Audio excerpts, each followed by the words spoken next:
नमस्कार दोस्तों, मैं हूं आपका दोस्त आपका होस्ट आर के और आप देख रहे हैं आर के ट्रेडिंग। तो दोस्तों, तारीख है 17 जनवरी 2023 और यहां पर 18 जनवरी 2023 के लिए दो स्टॉक्स दोस्तों फिर से चार्ट एनालिसिस लेकर हाजिर हूं कि किस तरह से लेवल निकालते हैं, कैसे सपोर्ट रेजिस्टेंस देखते हैं, कैसे अप ट्रेंड देखते हैं, डाउन ट्रेंड देखते हैं, कैसे ब्रेकआउट ब्रेकडाउन को समझ सकते हैं। ये सब चीज़ों के एनालिसिस लेकर आपके सामने आया हूँ स्विंग कॉल्स लेकर।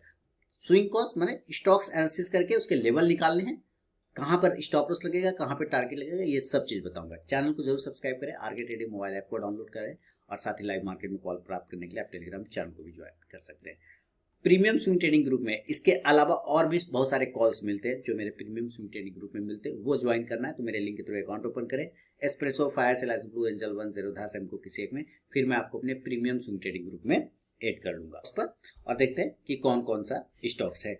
पसंद आए जरूर कमेंट करिए, वीडियो पूरा देखिएगा तभी समझ में आएगा, अदरवाइज कोई फायदा नहीं होगा। चलिए, है ना। तो यहाँ पर जो सबसे पहला स्टॉक है वो है मेटल सेक्टर का एपीएल अपोलो। अब देखिए, ये एपीएल अपोलो को डेली का चार्ट, इसको आप सीधा सीधा समझिए।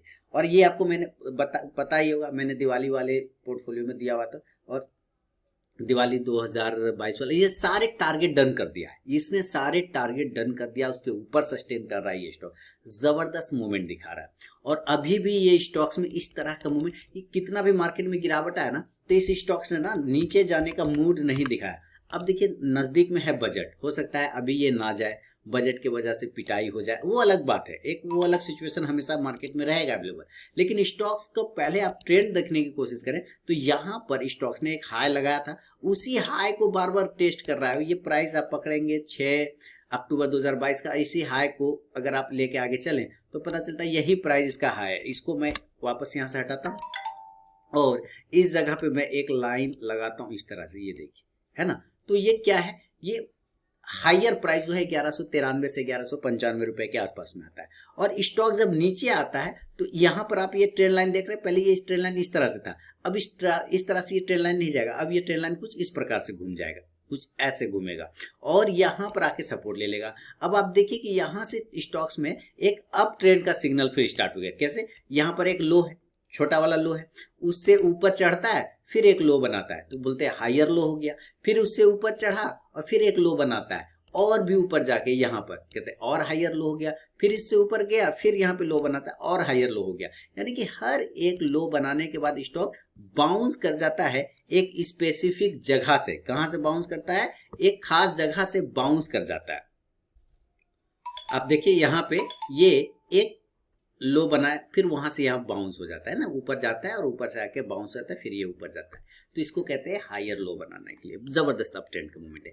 इसी तरह से यहाँ पर एक रेजिस्टेंस एरिया है, उसके बाद यहाँ एक रेजिस्टेंस एरिया है, उसके बाद यहाँ एक रेजिस्टेंस एरिया है, फिर यहाँ रेजिस्टेंस एरिया है। अब ये सब रेजिस्टेंस एरिया को आप देखें तो एक ट्रेंड लाइन से इंडिकेट करिए। कैसे इंडिकेट करेंगे, एक ट्रेंड लाइन को ड्रॉ कर लीजिए, यहाँ से सिंपल है ना। तो देखिए यहाँ पे ट्रेंड लाइन पर आके रेजिस्टेंस लेने लग गया। तो अब आप क्या समझ में आ रहा है आपको कि स्टॉक एक ट्रायंगल पैटर्न में और साथ ही स्टॉक अप ट्रेंड के ट्रायंगल पैटर्न में फंसा है, जिसको कहते हैं सिमेट्रिकल ट्रायंगल पैटर्न। कौन सा ट्रायंगल पैटर्न है ये, सिमेट्रिकल ट्रायंगल पैटर्न है। ठीक है, मैं यहाँ पे लिख देता हूँ सिमेट्रिकल ट्रायंगल पैटर्न।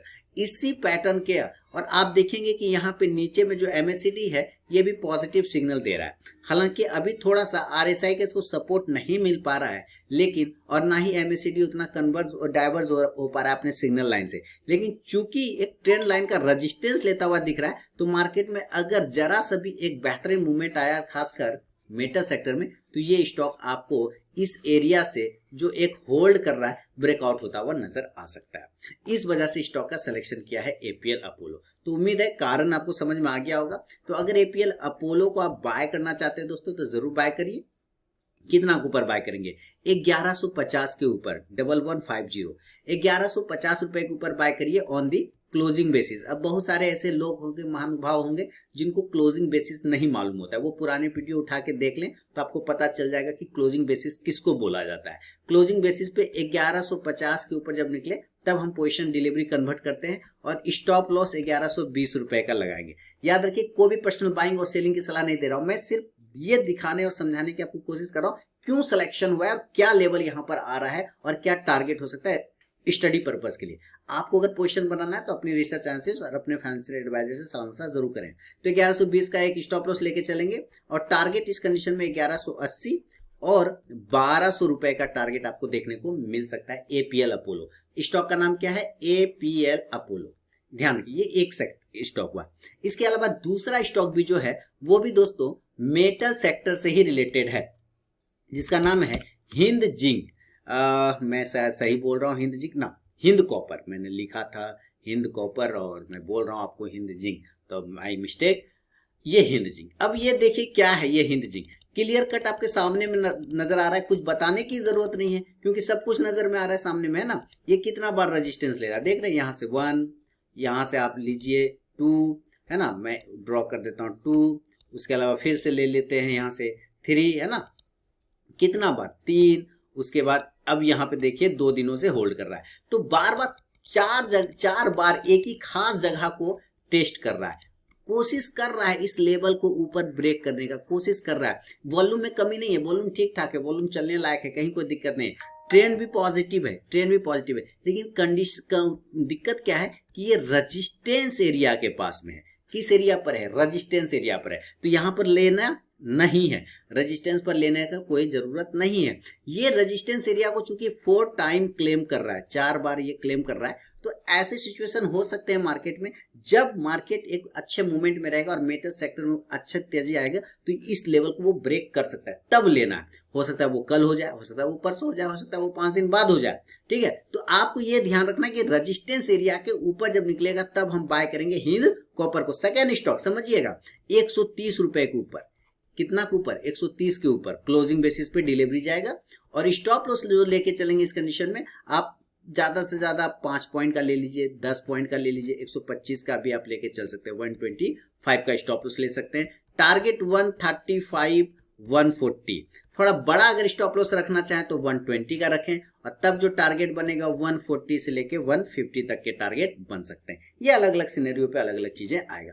हो सकता है ये ध्यान से समझिए कि ये जो लेवल है इस लेवल नहीं आए और स्टॉक यहां से रिटर्न कर जाए नीचे, है ना। अरे सर आपने दिया लेकिन ये ऊपर कहाँ गया, ऐसा हो सकता है कि ये नीचे आ जाए। क्यों? क्योंकि स्टॉक कंटिन्यू अपसाइड में ना, देखिए कंटिन्यू अपसाइड में गया तो स्टॉक यहाँ से रिजेक्शन लेके नीचे आ सकता है। अगर वो नीचे आ जाता है और 110 के आसपास में मिलता है, वेल एंड गुड, ये बहुत अच्छा प्राइस है जहां पर आप इस पे एंट्री बना के चल सकते हैं अगर 110 के आसपास मिले तब। और नहीं पहले ही ऊपर ब्रेक कर जाए तो लेवल तो मैंने आपको दे ही दिया है, तो उस जगह पे आपकी पोजीशन फिर बन जाएगी। क्लियर है ना। तो उम्मीद है ये दोनों ही स्टॉक्स आपको अच्छे तरीके से समझ में आ गया होगा, क्यों मैंने सिलेक्शन किया है, कहाँ पे बाइंग होगा, कहाँ पे स्टॉप लॉस लगेगा और कहाँ टारगेट लगेगा।